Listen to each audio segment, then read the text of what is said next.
I know there's no microphone. Right, I'm going to try and keep this fairly brief. Good. But there are. You gave me your brief, right? No, it was in Ninja briefs.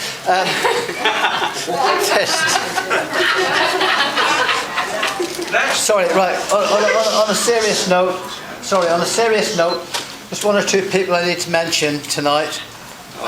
One would be Amanda's granddad, Cliff. Hey.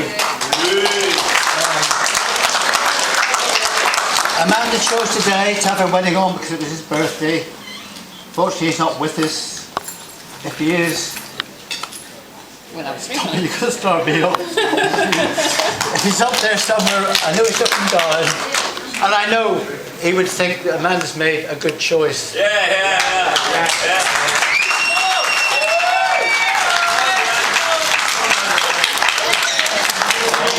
Right, get rid of that bit. Moving on. Amanda, from when she was little, was many things.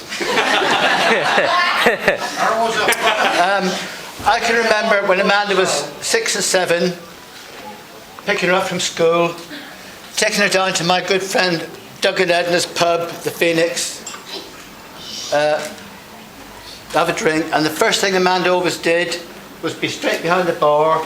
She'd be emptying the drip trays, mopping the floor, which she did eventually try to be a barmaid, and then thought it's too much hard work being a barmaid. I don't want to do that anymore. Never mopped the floor at home. But she'd mop the floor behind Doug and Edna's pub. Pete and Helen Humphreys. There were times when I wasn't always around. And I thank you, Pete and Helen, for what you did for Amanda during that time. Kenny, if Cliff was here, you know what your remit would be. When Carol's not looking, when Carol wasn't looking, your remit would be, and I'm sorry I haven't got 2 glasses of whiskey in front of me, because I'd drink one for me and one for Cliff, but your remit was always, as you know, to keep Cliff's whiskey glass topped up when Carol wasn't looking. Mr. Powell, my good friend Adrian. I'm one of the few people who can get away with calling him Adrian because he's commonly known as Slob, but I can get away with calling him Adrian because he's, a good friend.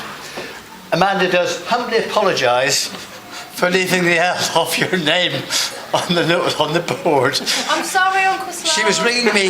She rang me so many times last week saying, how do I spell this person's name? How do I spell that person's name?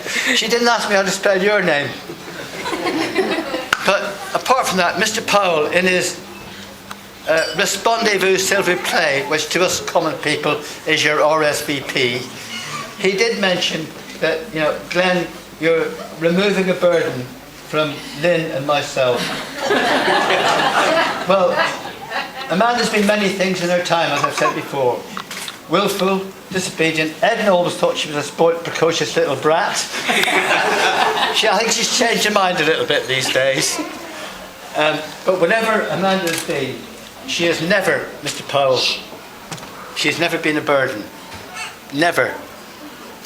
And the other thing you said in your Respondez-vous s'il vous plaît, which to us plebs means RSVP, you said to Glenn, did he realise what he was taking on?